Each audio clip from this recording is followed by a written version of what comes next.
How would you feel if you worked all day for an employer and at the end of the day he paid everyone the same wage? Even those who came to work a little late that morning, or even those who only came to work for a couple of hours, all received the same amount of pay. Did you know there's a story like this in the Bible? In Matthew chapter 20 and verses 1 to 16, Jesus tells of a farmer who hired workers at various times of the day. And all the workers who were hired early in the morning agreed to work for one day's wage, while the others agreed to accept whatever the farmer thought was fair.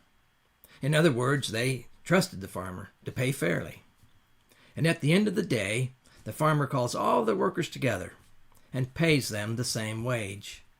You can imagine how this made the early workers terribly unhappy. By their calculations, they were due more. They had worked longer and harder than those who only worked a few hours.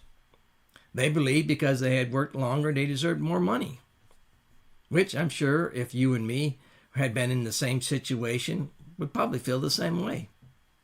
But Jesus replies in verses 13 and 16, "I'm not being unfair to you, friend. Didn't you agree to work for a denarius? Take your pay and go. I want to give the one who was hired last the same I gave you. Don't I have the right to do with my money what I want to do? Or are you envious because I'm generous? So the last will be first and the first will be last." There are numerous messages that we could take from this story. One is that we're not to be a people who are jealous when others are blessed. Are you mad that Jesus offers grace to those that you think are worse sinners than yourself? Are you angered that he accepts a thief's request upon his deathbed and promises him that he'll be with him in paradise that day? Are you mad that another church is growing faster than your own? You see, this story contradicts our thinking.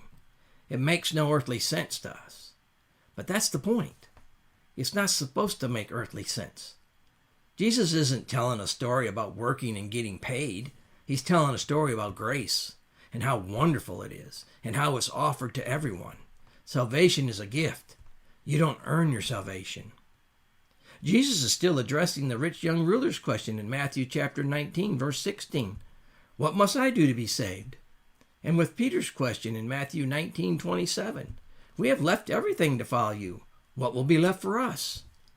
The answer is found in Matthew 19:29 and 30, where Jesus says, and everyone who has left houses or brothers or sisters or father or mother or wife or children or fields for the sake of my name will receive 100-fold and will inherit eternal life.